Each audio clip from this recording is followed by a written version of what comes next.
नमस्कार, मैं doctor Vijay Singh Mavai, associate professor, राजकीय कन्या महाविद्यालय सवाई माधोपुर। आज बीए पार्ट सेकंड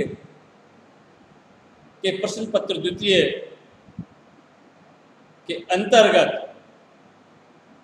समाहित तराइन के प्रतिशत युद्ध के बाद जो शेष रह गया है, तराइन का द्वितीय युद्ध जो मोहम्मद गोरी और पृथ्वीराज चौहान के बीच हुआ, उसके बारे में अध्ययन करें। तराइन, जैसा कि पूर्व में बताया जा चुका है, वर्तमान राज्य हरियाणा के करनाल जिले में, करनाल और थानेश्वर अर्थात कुरुक्षेत्र के बीच स्थित था, जो दिल्ली से 113 किलोमीटर उत्तर में स्थित है। यहाँ पर पृथ्वीराज चौहान और मोहम्मद गोरी के बीच में जो प्रथम युद्ध हुआ, उसमें मोहम्मद गोरी पूरी तरह पराजित हुआ और उसे पराजित होकर वह अपने देश वापस लौट गया।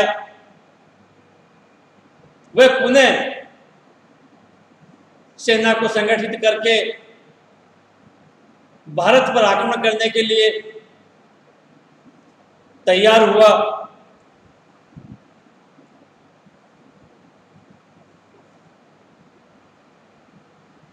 दोनों के बीच जो पूर्व में युद्ध हुआ, वैसी परिस्थिति अब नहीं थी। पृथ्वीराज के खिलाफ उसी के पड़ोसी राज नाराज थे और अब की बार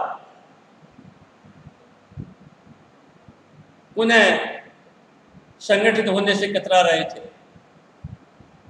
इसी दौरान जयचंद से शत्रुता मोल लेकर पृथ्वीराज चौहान ने एक बहुत बड़ी भूल की।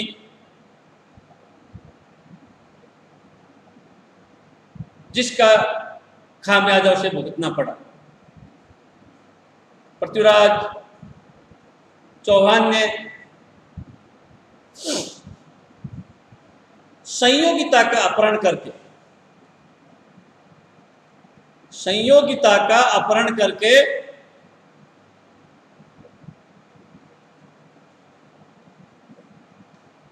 जयचंद को नाराज कर दिया था। संयोगिता का जो विवाह, वह स्वयंवर जो रचा जा रहा था, उसमें पृथ्वीराज को आमंत्रित नहीं किया गया था और उसकी वजह से वह काफी नाराज था और उसने संयोगिता को उठाकर बलात् उसका अपहरण कर लिया, जिससे दोनों के बीच की दूरियां बढ़ गई। और जयचंद ने मोहम्मद गोरी से संपर्क स्थापित कर उसे सहायता देने तथा पृथ्वीराज के खिलाफ कार्रवाई में साथ देने का आश्वासन दिया। ऐसी परिस्थिति देखते हुए मोहम्मद गोरी पुनः पूरी तैयारी के साथ तराइन के मैदान में पुनः आमने सामने आए, जिसे हम तराइन का द्वितीय युद्ध कहते हैं। इस सबको देखते हुए मोहम्मद गोरी ने पृथ्वीराज चौहान के सामने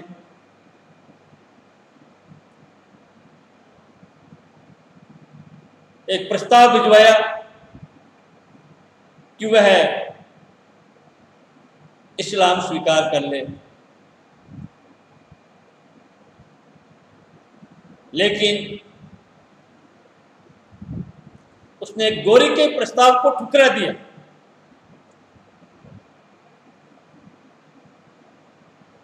गोरी 1,20,000 सैनिकों के साथ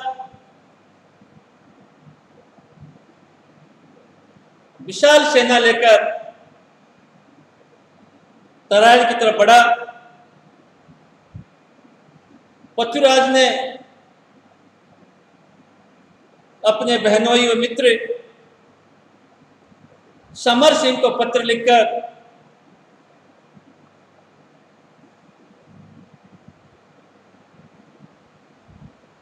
पृथ्वीराज की मदद के लिए आमंत्रित किया। भारत के कई अन्य राजाओं से भी इतनी सहायता की अपेक्षा की। तराइन में दोनों सेनाओं का आमना सामना हुआ। 3 दिन तक तराइन में दोनों सेनाएं आमने सामने संघर्ष करती रही।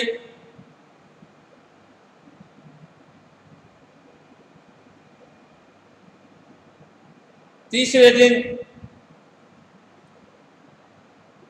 समर सिंह ने अपने पुत्र कल्याण सिंह और राजपूत सैनिकों को संघर्ष के लिए प्रोत्साहित किया, जिसमें कई सैनिक हताहत हुए। युद्ध में पृथ्वीराज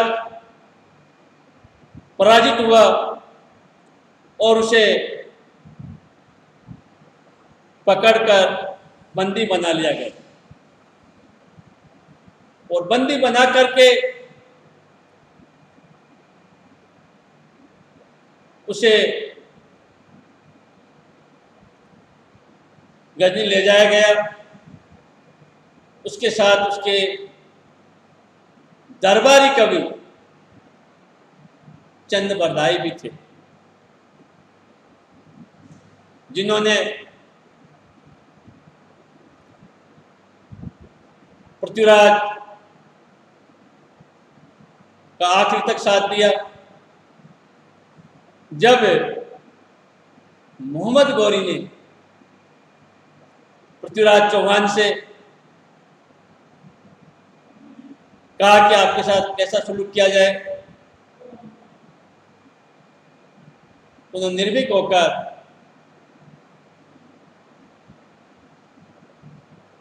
ये कहा कि जो आपको उचित लगे। इसी दौरान एक किंवदंती है कि पृथ्वीराज चौहान शब्द वेदी बाण चलाने में काफी माहिर था और इसकी परीक्षा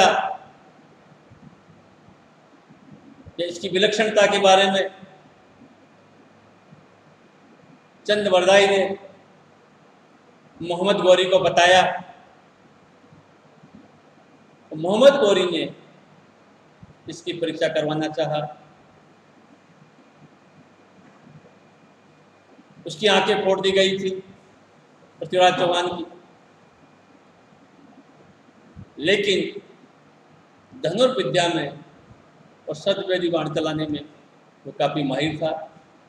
तो उनसे कहा गया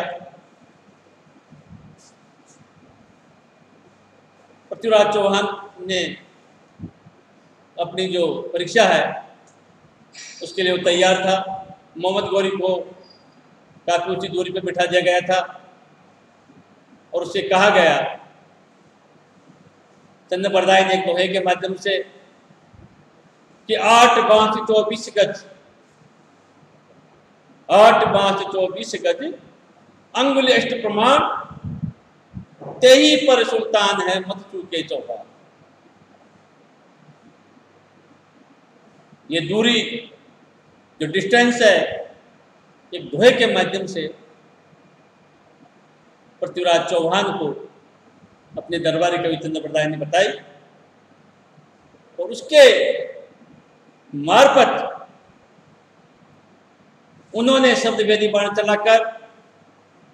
चलाया, जिससे पृथ्वीराज ने जो बाण चलाया उसे मोहम्मद गौरी मूर्छित हो गया और नीचे गिर पड़ा और वहां अफरा-तफरी हो गई।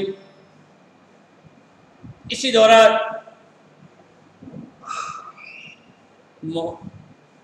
दरबारी कवि चंद्रप्रदाय और पृथ्वीराज ने एक दूसरे को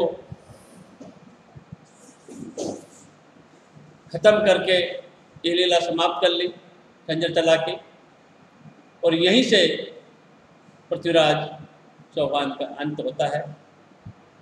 अब तराइन के युद्ध के परिणाम के रूप में हम लेते हैं कि इसका क्या परिणाम निकला।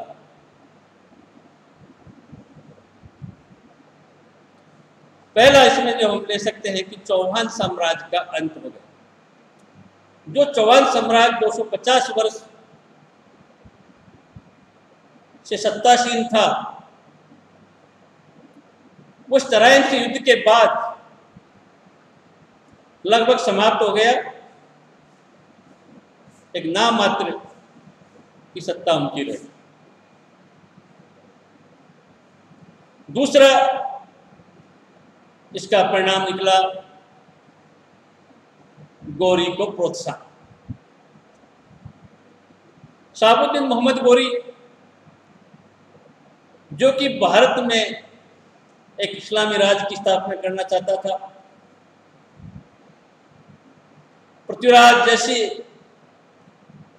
शक्तिशाली राजा को हराने के बाद अब उनके लिए कोई ऐसी बड़ी बाधा नहीं थी, तो बाद में जयचंद सहित अन्य राजाओं को हराकर वो अपने दास कुतुबुद्दीन को साम्राज्य संभला करके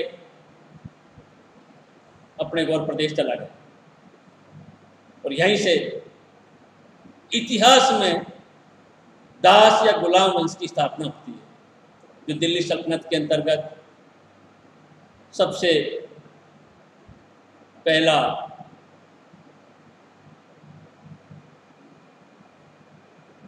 दास वंश, उसके उपरांत कई वंशों ने उसमें राज किया और इस प्रकार दिल्ली सल्तनत एक लंबे समय तक, जब तक कि जहरुद्दीन मोहम्मद बाबर भारत में नहीं आया, जब तक सल्तनत सब शासन चलता रहा। इसके अलावा तीसरा जो परिणाम इसका मानते हैं कि गौरी ने भारत के बीचों बीच तुर्की राज्य की स्थापना कर दी। तुर्कों की जो भारत में साम्राज्य स्थापना की दिशा में जो कार्य कर रहे थे, उसको इससे बल मिला और मोहम्मद गौरी ने दिल्ली में तुर्की साम्राज्य की स्थापना की।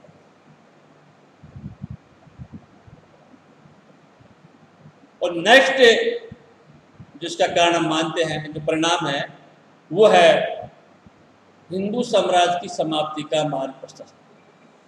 हिंदू पातशाही का जो सपना पृथ्वीराज चौहान ने देखा था, वो